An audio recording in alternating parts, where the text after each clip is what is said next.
Kasapno ba ag-apply kas family driver kuya?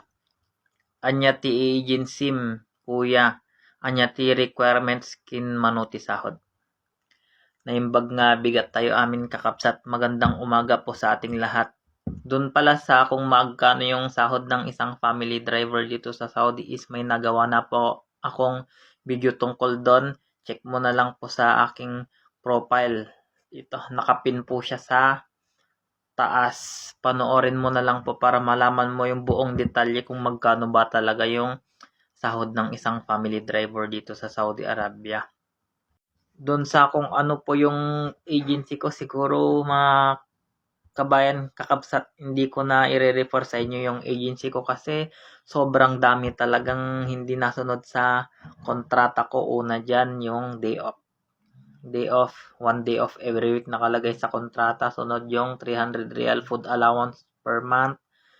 Tapos yung pinirmahan ko sa kontrata is 3 lang yung member ng family na ipagdadrive ko pagdating ko dito. Buong pamilya, hindi lang pang pamilya, pang sports pa, minsan mga kaibigan pa. Kaya ayun, legit naman yung agency ko, nakakapagpaalis sila from Pinas to Saudi. Legit naman sila, kaya lang siguro mas okay na humanap ka na lang ng mas maayos na agency. Madami namang agency dito sa sa may Mabini Street, sa may Malate, Maynila. Dire-diretsuhin mo yan, kabilaan po yan. Napakadaming agency dyan. Baka mas makahanap pa po kayo ng mas maayos na agency. Shout out nga pala sa agency ko. Kayo ha? Sabi sir, dami-dami niya gastos para ako punta dito ha. Tapos kayo hingi-hingi akin 5K bago ako alis ha. Daya-daya nyo talaga ha. Lugi negosyo na talaga sa inyo ha. Yun mga kakabsat, mga kabayan, proceed na nga tayo kung paano nga ba mag-apply as a family driver dito sa Saudi Arabia. First step nga is hanap ka ng legit agency, pasa ka ng updated resume mo. After that, pag nakahanap na yung agency ng employer mo, papapirmahin ka na nila ng kontrata. After mo nga makapirma ng kontrata, proceed ka na sa drive test. Pag nakapasa ka na rin sa drive test and proceed ka na nila sa medical. Tandaan nyo nga pala mga kakapsat, mga kabayan, no? Wag na wag po kayong papayag na magpa-medical pag hindi pa kayo nakapirma ng kontrata unless sagot po ng agency yung medical nyo.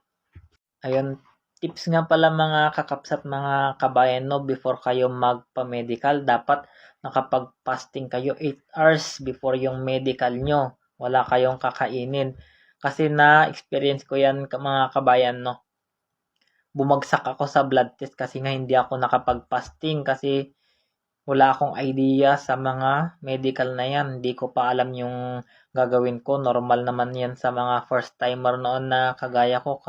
Pero at least ngayon, sinishare ko na sa inyo para hindi nyo na maranasan yung naranasan ko. So, ayun nga, sa medical is, nandito yung x-ray. Check yung chest mo kung may tama ba yung lungs mo. Tapos sa dental, check yung ngipin mo kung may sira ba.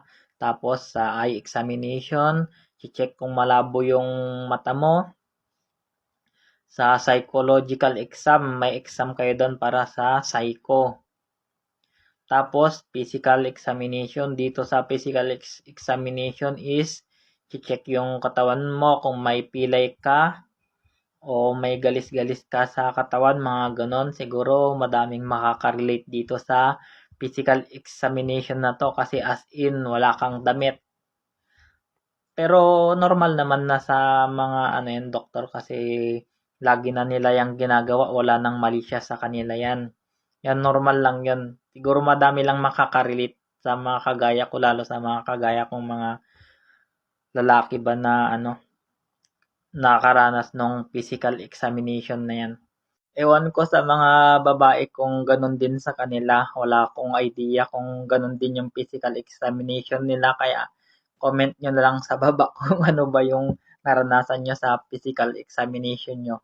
Ay natatawa nga lang ako kasi sobra-sobra yung mga naranasan namin pagdating sa medical tapos pagdating dito ganito yung trabaho namin, mga scammer ba. Nakalimutan kong banggitin meron din palang stool test at saka urine test doon sa medical. So ayun nga 'no, 'pag okay ka na sa medical, pasado ka na, sunod na diyan is yung seminar sa OWA, yung tinatawag nilang PIDOS. Mag-e-exam ka dun sa OWA, 'pag napasa mo na yun, okay na yun, makakakuha ka na ng certificate galing sa OWA. Sunod na diyan is biometric. Magba-biometric ka, yung sa fingerprints, mga fingerprints mo, tas sa mata. Madali lang naman yung biometric, kabayan, no? After mo nga ng biometric, mag-aantay ka na ng COE, tapos yan visa, tapos flight ticket. Sagot naman na lahat ng agency yon mga kabayan. Bali waiting ka na lang ng schedule ng flight mo papuntang Saudi. Ayun lang mga kabayan, no. Wala naman na sigurong swab test ngayon kasi wala naman ng COVID. Dati kasi sa amin nag-swab test kami bago kami mag-flight. Pero siguro ngayon is wala na. O, ayun nga mga kabayan, no. Sana may natutunan ka dito sa aking tutorial.